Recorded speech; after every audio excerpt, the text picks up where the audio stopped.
बना लिया जो पीडीए की जरूरत पड़ गई सर?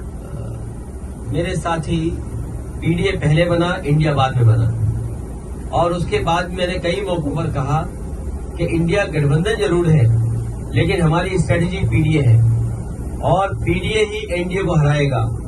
जहां तक सवाल प्रदेश में जहां चुनाव हो रहे हैं, ये बात इंडिया गठबंधन को साफ कर देनी चाहिए थी कि प्रदेश इस दस पर कोई समझौता नहीं होगा। मुझे लगा जब मध्य प्रदेश के नेता ने और उनके जो पूर्व मुख्यमंत्री रहे, उन्होंने हमसे जब बात की और कहा कि आप किन सीटों को चाहते हैं, तो मैंने उत्तर प्रदेश में या मध्य प्रदेश में जो समाजवादी पार्टी की परफॉर्मेंस थी समय समय के चुनाव में, वो पूरी परफॉर्मेंस भेज दी। और मैंने उनसे कहा कि मध्य प्रदेश में कभी हमारा इस हिस्से से विधायक बन गया, कभी उस हिस्से से विधायक बन गया, और हमारी पार्टी से कई बार कई विधायक बने जो आज दूसरे दल में भी चले गए, कांग्रेस में भी चले गए। और मैंने याद दिलाया कि जिस समय कांग्रेस को समर्थन की जरूरत थी, उसमें सबसे पहले समाजवादी पार्टी के विधायक ने समर्थन किया था और सरकार बनी थी।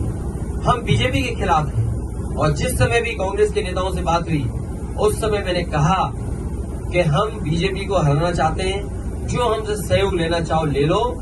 और उस समय उन्होंने बैठक करके, रात में 1 बजे बैठ करके, जिसमें हमारी पार्टी के एमएलसी रहे श्याम सुंदर जी, विधायक रहे दीपक, हमारे प्रदेश के अध्यक्ष, पार्टी के संगठन के डॉक्टर मनोज, इन लोगों ने बैठ करके कांग्रेस के वरिष्ठ नेता, दोनों पूर्व मुख्यमंत्रियों से बात की।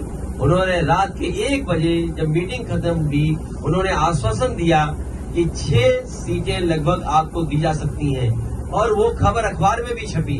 मुझे भरोसा हो गया कि 6 नहीं, कम से कम 4 दे देंगे। लेकिन जब सूची आई कांग्रेस की, तो जो हमारा सिटिंग एमएलए है, उस पे भी उन्होंने प्रत्याशी घोषित कर दिया। इसलिए मजबूरी में समाजवादियों को अपने जहां मजबूत क्षेत्र है, वहां पर कार्यकर्ताओं की भावना को समझते हुए हमें लड़ाना पड़ रहा है। मैं ये भरोसा दिलाता हूं कि समाजवादी पार्टी उन्हीं सीटों पे लड़ेगी जहां पार्टी का संगठन है, या संगठन उनको कहेगा हम बीजेपी को हराना चाहते हैं, उस लक्ष्य में हम लोग आगे बढ़ेंगे। और जहां तक सवाल है एक कांग्रेस नेता के बारे में, आजमगढ़ का रिश्ता समाजवादियों से बहुत गहरा है। अगर कोई आजमगढ़ पर टिप्पणी करेगा तो वो लोग भी सुनने के लिए तैयार रहे, या फिर सोच समझ करके बोले। अगर अपने बड़े नेताओं से पूछ करके बोल रहे हैं आप, तो बात अलग है।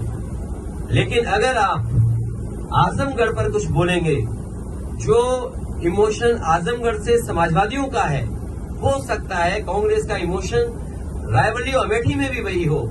तो हम लोगों ने कभी टिप्पणी रायबरेली और अमेठी पे नहीं की, इसलिए उनको सावधान रहना चाहिए।